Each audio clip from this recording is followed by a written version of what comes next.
Pan de vida. El mensaje que traigo para hoy lo he titulado Dios libra en la angustia. Para ello vamos a leer en el Salmo 107 algunos versículos donde el salmista declara, verso 6, entonces clamaron, pidieron socorro, pidieron ayuda al Señor en su angustia, en su dificultad, y Dios los libró de sus aflicciones. Los dirigió por camino derecho, o sea, los llevó directo a un lugar seguro, para que viniesen a una ciudad habitable. Los condujo a una ciudad donde pudieran vivir. Vamos a leer ahora el verso 9 donde dice, porque Dios sacia el alma menesterosa, o sea, satisface al sediento, y llena de bien el alma hambrienta, al que tiene hambre. Y en el versículo 13 vemos la respuesta. Dice así, luego que clamaron al Señor en su angustia, en su dificultad, Dios los libró de sus aflicciones. Y en el verso 17 vemos una advertencia. Dice así, fueron afligidos los insensatos, los necios, los faltos de sabiduría, a causa del camino de su rebelión y a causa de sus maldades. Hermanos, en este salmo podemos encontrar algunas claves, algunas enseñanzas para que Dios nos pueda librar de todo tipo de aflicciones, de todo tipo de dificultades. La primera es que debemos clamar a Dios. En medio de la aflicción debemos clamar, debemos pedir ayuda, debemos pedir socorro a Dios. En Jeremías 33:3, Dios nos promete su ayuda y su socorro cuando clamamos a Él. Dice así, clámame a mí y yo te responderé, o sea, contestaré a tu demanda de ayuda y te enseñaré cosas grandes y ocultas que tú no conoces.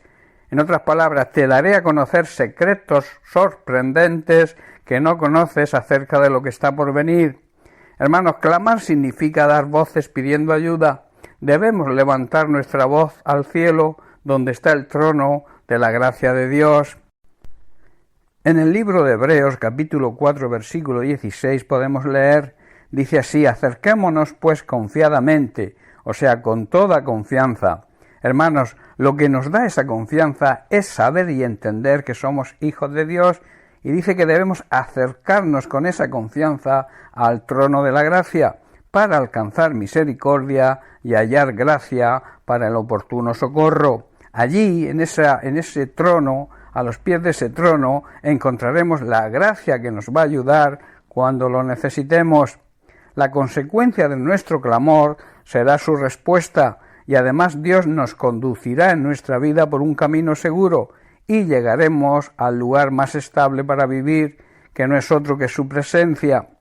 La segunda clave, la segunda enseñanza que sacamos de este pasaje, de este salmo, es que Dios satisface la sed del sediento y sacia el hambre del hambriento. Estoy hablando desde el punto de vista espiritual. En Juan capítulo 7 leemos los versículos 37 y 38, donde dice, en el último gran día de la fiesta, o sea, en el día más importante, Jesús se puso en pie y alzó la voz diciendo, si alguno tiene sed, venga a mí y beba. En otras palabras, todo el que realmente tenga sed puede venir a mí y será saciado. Y en el verso 38 dice, el que cree en mí, o sea, todo el que crea y me obedezca, puede venir a mí. Y como dice la Escritura, de su interior correrán ríos de agua viva. Esta expresión, hermanos, habla de la llenura del Espíritu Santo tan necesaria para poder clamar a Dios de verdad. En Juan, también en el capítulo 4, leemos los versículos 13 y 14, donde vemos a Jesús en su conversación con la mujer samaritana. Dice el verso 13, respondió Jesús y le dijo, cualquiera que bebiera de esta agua, se refería al agua del pozo, volverá a tener sed. Mas el que bebiere del agua que yo le daré, no tendrá sed jamás, sino que el agua que yo le daré será en él una fuente de agua que salte para vida eterna. Habla también aquí de la llenura del Espíritu Santo. En el capítulo 6 de Juan y en el verso 35, Jesús les dice a aquellos que le habían seguido después de que fueron saciados físicamente en la multiplicación de los panes y los peces, dice que Jesús les dijo, yo soy el pan de vida, o sea, yo soy la palabra hecha carne que realmente sacia. El que a mí viene nunca tendrá hambre, y el que en mí cree no tendrá sed jamás. También en el Salmo 37, versículo 19, David declara: no serán avergonzados, habla de las personas justas, en el mal tiempo y en los días de hambre serán saciados. Y en Mateo 5, 6 Jesús dijo: bienaventurados, que quiere decir serán bendecidos, los que tienen hambre y sed de justicia, hambre de vivir una vida justa y santa, porque ellos serán saciados.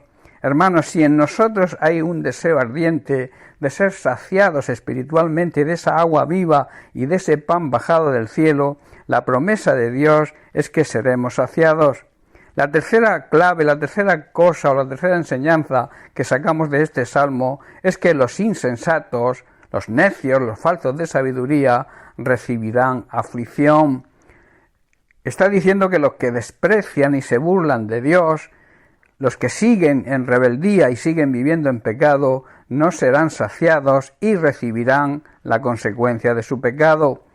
Pablo en Romanos 6, 23 dice: porque la paga, o sea, la recompensa del pecado es muerte. Habla de muerte espiritual, de separación de Dios, porque Dios no puede convivir con el pecado. Y añade: mas la dádiva, el regalo de Dios es vida eterna en Cristo Jesús, Señor nuestro, en esa comunión íntima con Él eternamente, si andamos de acuerdo a su palabra.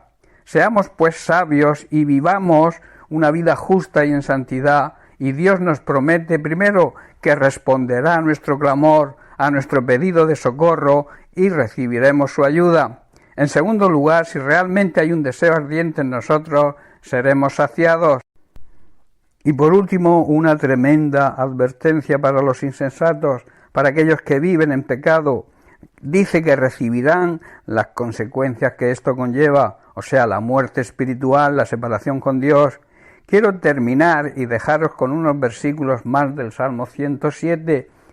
Son los versículos del 19 al 22, que dice así: pero clamaron al Señor en su angustia y los libró de sus aflicciones.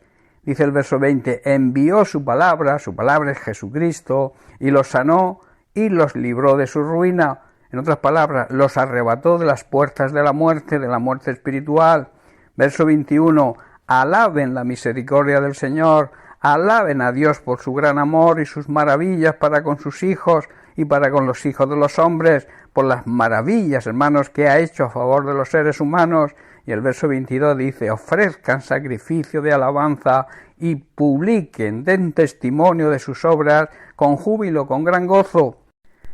Seamos agradecidos con Dios por todo lo que ha hecho, por todo lo que hace y por todo lo que seguirá haciendo siempre por todos nosotros y por toda su creación. Bien, pues hasta aquí el mensaje de hoy. Bendiciones para todos. Un abrazo.